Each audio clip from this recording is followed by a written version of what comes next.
もう一つの話。それこそが今宵の、そして後ろ宮家最後の親族会議の本当の理由だ。お前たちに求めるのは議論で、我が儀式に協力を求めるためだ。儀式？静かに。お父様がお話をなさっている最中よ。 Rudolph and the rest had automatically narrowed their brows at the occult-like word. Could he be planning to start some strange ceremony involving Beatrice's resurrection again? And he wanted their assistance. What in the world was he planning to do? In the past, he had carried out many eccentricities that he called by the same name, such as starting to burn a strange incense and filling the whole mansion with the stench. To the siblings, the ceremony was nothing more than one of the aged Kinzo's obnoxious hobbies. お父さん、儀式とは一体。私たちに協力できることねえ、ローザ。I love how often they do that. Right, Rosa? Right, Rosa? The older ones are always like, right, Rosa? Like, back me up here, Rosa. でも一体何を。私が碑文に刻んだ通りの儀式だ。ベアトリーチェを蘇らせ、肉体の檻を逃れ、私の指の隙間を嘲笑うように屈服させる私の最大の、そのために13人もの命を生贄に13人もの生贄は容易に。しかし今宵は親族会議。これだけの大人数が六軒島に集まった。この儀式が行えるのは今日を置いて他にないのだ。 Taken literally, it sounded like he was telling them to become human sacrifices for a dark ceremony and die. Ridiculous. Was it some kind of metaphor? But they didn't even have a clue what he was trying to illustrate. The siblings whispered together about what Kinzo was saying. 親父は何を言ってる。いつもの悪い病気かだろうな。しばらく黙って聞いてやる。ごめんなさい、お父さん。どういう意味でおっしゃられているのか分かりかねます。 If you think about it, there's 18 people on the island, right? And he wants to sacrifice 13 of them.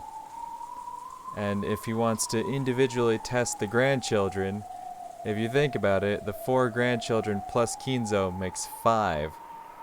So if those 5 are the survivors, how many people are gathered in this room? Because you've got Kraus Nazi, Eva Hideyoshi, Rudolph Akirie, Rosa, that brings us to 7. You've got Kanon, Genji, Shannon, Kumasawa, Nanjo. Am I forgetting one? Because now I'm at 12. Who am I forgetting? Who am I forgetting here? Goda? Did I say Goda? I think I skipped Goda. Goda would be the other one. You got 13 people in this room. I mean, maybe that's just me playing with numbers and trying to come up with random bullshit, but何がわかりかねる。私は至極単純に話、ベアトリーチェを蘇らせる儀式のためにこの島にいる人間から13人を選び、何の価値もないお前たちも聞け。これは冗談でもなん。我が人生の最後に欲する最後の賭け、最後の儀式である。この島には今13人を超える人間がいる。つまりこの膨大な数の生贄を容易に満たせるだけの頭数が存在。お前たちは我が儀式の生贄となれ。金蔵さん、あの話は本気だったのかね。冗談ではなく。 unusually for him, Nanjo's face changed color as he stood up and shouted. Seemed this wasn't the first time Nanjo had heard all this dark talk about 13 sacrifices. すまんな。あれは冗談でも我が生涯を賭して最後に挑む儀式でありゲームなの。そう、これはゲームだ。お前たちにとって我が財産を得て島を出ることがゴールならば、13人の生贄から逃れ見事生き残り、今更ながら碑文の謎を解いて儀式を止めてみせる。私を殺しこの儀式を止めてみせるか。この2つしかない。 By now, everyone wasn't just whispering, but chattering and muttering away. Even the siblings had noticed that Kinzo was beginning to act abnormally. お父さん、少しお疲れな。源氏さん、お父さんは少し酒を。いいえ、親方様はご明晰で争う。悪いけど親父、何を言い出すのかさっぱりだぜ。親父が愛する魔女を蘇らせるために親父の趣味なんだ。だがそいつに巻き込まれてルドルフ、お父様の話に口を挟む気？何言ってんだ兄貴。こんな物騒な話にはいそうですかでうなずけるわけねえだろ。 Was the ceremony Kinzo had mentioned literally something disturbing? Probably. Or was it some kind of test to choose the successor? It seemed that Rudolph had taken it literally, but Ava apparently still believed it was something like a test or examination to find a proper successor. Well, you can die first then, bitch. But Kinzo responded with a clear smile. さて、異議も意見も何にも必要はない。4人の不出来なる息子たちがいたという私。お前たちにとってこれより目の前で起こることはまさに夢、幻、あるいはこの世のものと思えぬ理解に及ばぬ世界だ。しかしそれこそが我が現実。お前たちという出来の悪き浅い夢は今こそようやく覚めるのだ。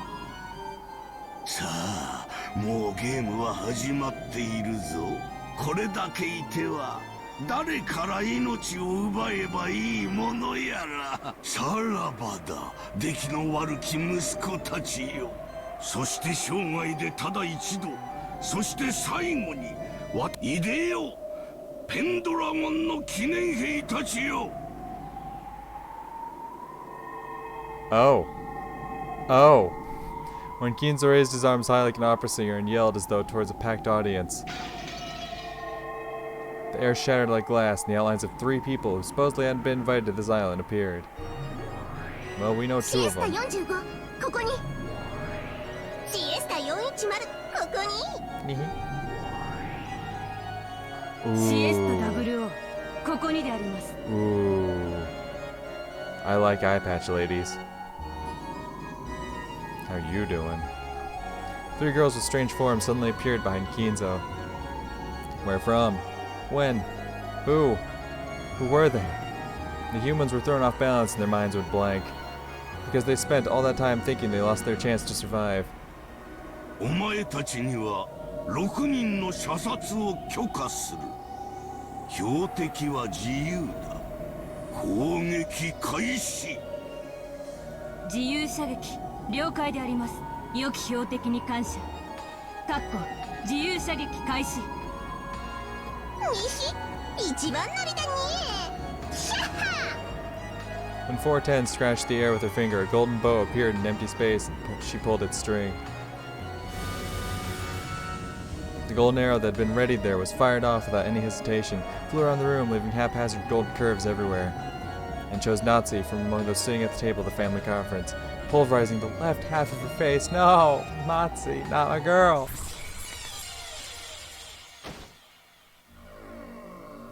Oh, but my song. Ooh, maybe it was a worthy sacrifice after all. Flesh and deep red blood scattered around, leaving massive red spatter marks on the relatives' faces and the pure white tablecloth. Silence fell, yeah. So in reality, someone just got fucking blasted. Well, not someone, Nazi. Despite the massive number of deep red spots on the tablecloth, no one could understand why Nazi's head was half smashed, or why she was hanging her head as though dozing while still sitting. And they watched on in silence. Those sitting on Nazi's right side were silent for a relatively long time. Those sitting to her left were not. because the people sitting on that side had been shown how her head had been smashed open like a watermelon or a pomegranate. And could even see inside her. Don't say that. まずはひと夏日か最後まで運のない女だ次 WO 射撃 After scratching the empty air in the same way and readying her bow, 00 fired as well.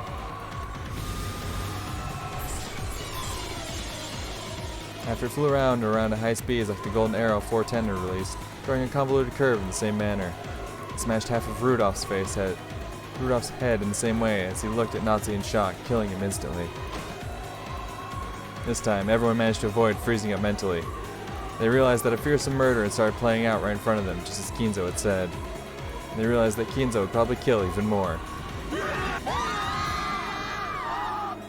Shrill screams burst out. Even so, they didn't know what to do, so they could only keep screaming and flapping their wide open mouths like goldfish.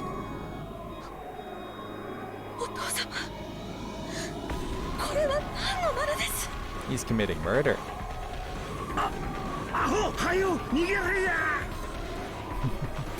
You tell her, Hideyoshi.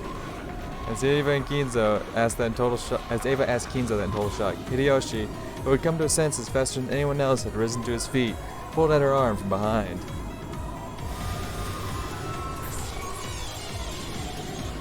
However, merciless fate's choice for the third sacrifice was Hideyoshi. Of course, because in reality he would have jumped in front of a bullet for Eva. He's the goddamn king like that.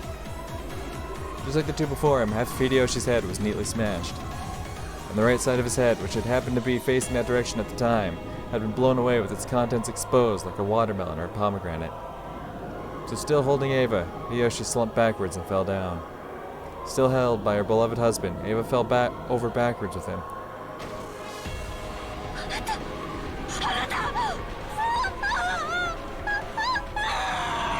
Eva screamed. It was only natural. The face she had been looking for had been half lost. And the crushed skull, the mashed brains, and the crushed jaw all lay bare. Yeesh. 45着弾命中見事だ続けて撃て残りは3人であるぞお父さんこれは何の真似です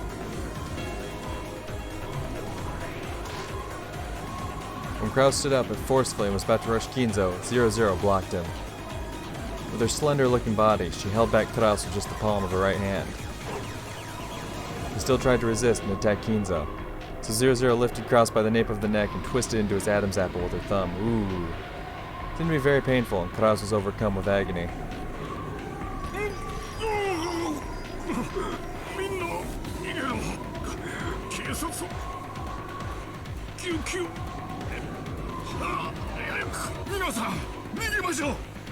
And the doors were locked.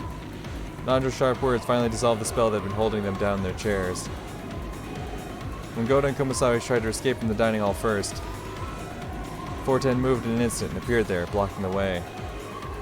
すっとろいね逃がすと思ったかにお助けゴーダさん伏せて Even though Goda didn't understand, he crashed when he heard Kirie's sharp voice. Then a burst of air rushed above his head. Kirie had taken a big swing with a chair to mow 410 down. But 410, still with a mocking expression, easily caught that widely swung chair with a single hand. おっかない女だに旦那の後がそんなに追いたい From the cuff of her arm where she had caught the chair, something like a shining gold snake appeared, wrapped itself around the chair and burst open. It was a fearsome power like a vice. And Kirie realized that the being in front of her, which looked like a girl, was actually something that surpassed human knowledge and that a human could not even begin to oppose. Her head was filled with a fierce alarm bell that welled up from deep inside her. Genji, Shannon, and Kanon, all the servants permitted to wear the one-winged eagle, continued to stand calmly at attention by the wall, even with a scene like this before their eyes, making them look very bizarre and eerie. For an instant, Kirie thought that they managed to stay calm because they were with the enemy, and had been given a guarantee that they wouldn't be killed. But as soon as she thought that, the sight of Genji's face was blown away before her eyes. 源氏さん。 45着弾命中。ほほう源氏め、これは運が悪い。安らかに眠れ我が殿よ。そなたの死は無駄にはならぬぞ。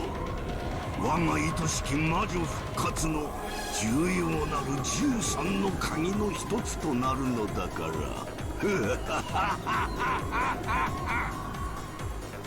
The half of Genji's expression that remained was as indifferent as ever. He tilted, fell over, and sent a blood-red splatter across the floor. 源氏様。僕たちなんて所詮は魔女の駒ながら所詮 From the meek and frustrated, no, resigned expressions on Shannon and Kanon's faces, one couldn't sense any naive hopes that they'd be rescued. That's right. Ginza was, in the truest sense, carrying out these murders at random. In the truest sense, he was killing like it was a game to see who would be saved and who would be killed. さーて、次は誰を狙うかに。 410 looked at Kirie for a second. In that second, Kirie was prepared for her own death. But when she readied her golden bow in midair, 410 was looking at someone else over Kirie's shoulder. So as imprudent as it was, Kirie felt as though she'd been saved. Again, an ugly, exploding, popping sound rang throughout the room. It wasn't this time. When Kirie turned to face the direction of the sound,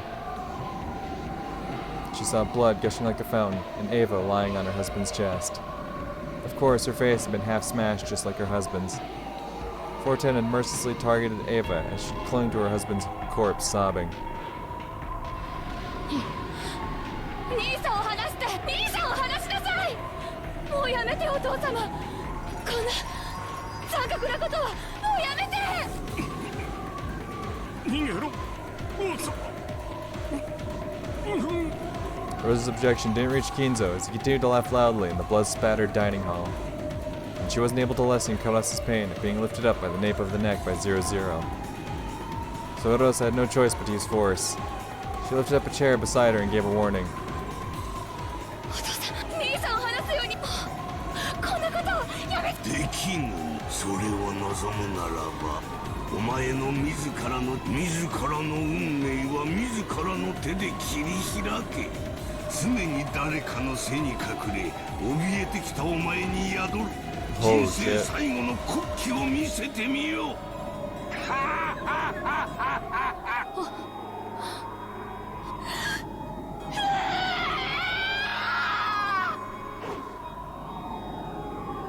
The chair that Rosa lifted up swung down at the father who had remained as a symbol of terror for her entire life. It was the greatest and final act of bravery and self-control in Rosa's life. What Kinzo had said might have been true. If she had grasped that courage much sooner, her life might have become more free, unrestrained by anyone else. Bang. Then there was a bursting sound. The sound of Rosa's chair fiercely hitting Kinzo. It could not have been this. With the chair still lifted up, she nearly lost half of her head and slumped over.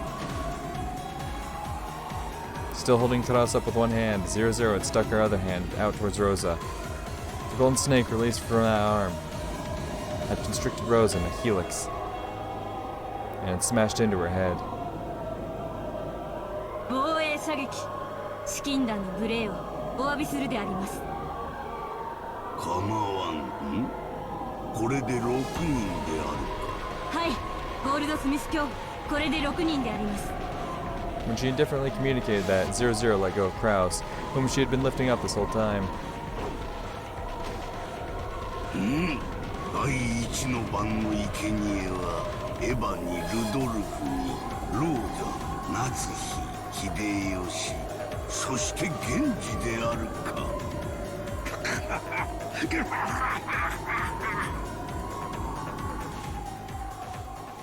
Oh, my music. It was a massacre that happened in an instant.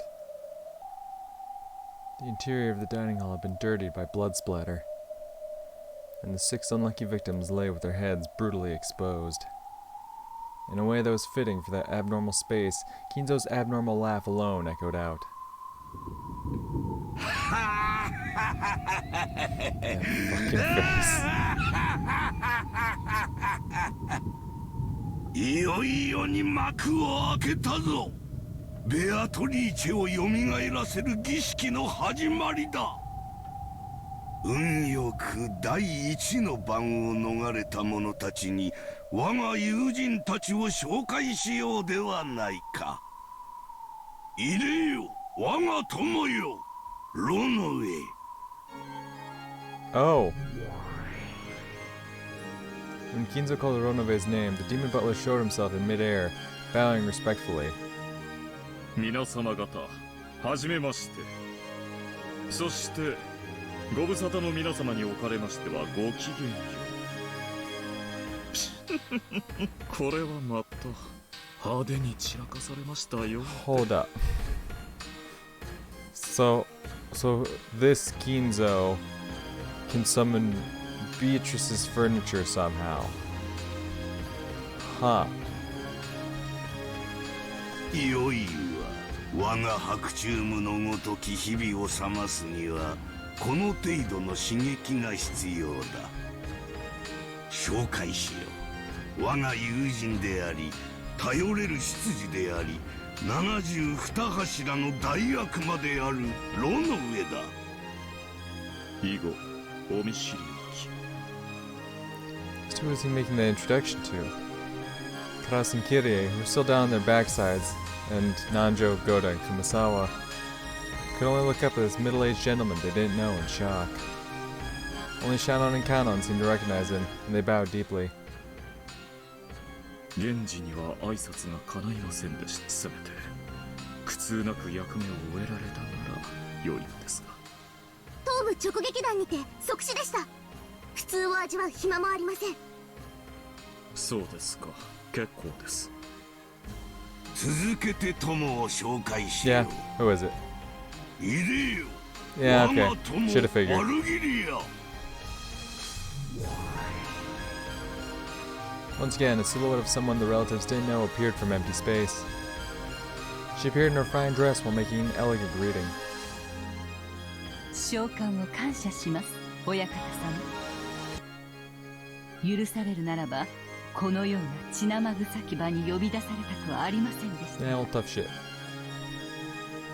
こやつも紹介しよう。我が友であり頼れる相談役でもあるワルギリアだ。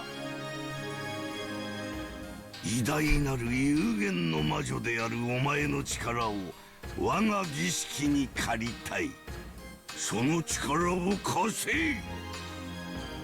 お断りしようにもあなたの強力な召喚霊族下にある身ではそれも叶いません。御意に親方様。それにしても恐ろしいお方だ。シエスタの姉妹兵を3人も召喚し、私に加え召喚という能力においてのみとはいえ、お嬢様をもはるかに上回るとは恐ろしい。後ろ宮の地に戦慄を覚えます。ベアトリーチェ復活の儀式を執り行うためにまだ足りぬな。この Oh, 度の儀式の完 What 璧 more な do る you need, 遂行のためにさらに召喚しよう。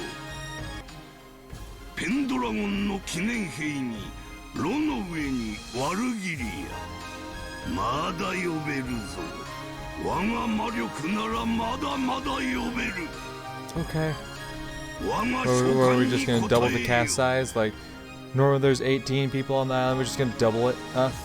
Just gonna fucking double everything so you can so each person has like an individual to take out or something? 72柱が一人ガープよ。 Gap. ガープあれまでも権限できるというのですか。 Oh, her? さらにこの島の侵食が進んだということでしょう。 Lady demons. Let's 私 go. たちが権限できているほどです。今さらどんな大悪魔が呼び出せたとしても驚くには値しますまい。